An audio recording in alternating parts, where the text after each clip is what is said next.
Dito ko ngayon guys sa taas. Parang ang laya-laya mo guys. Yan.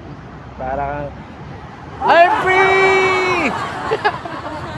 Sobrang ganda.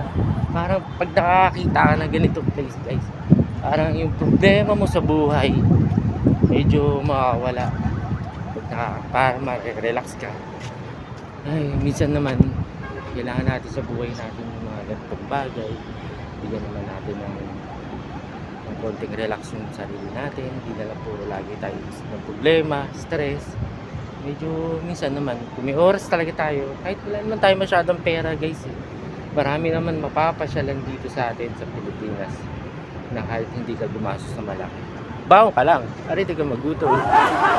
Yan guys.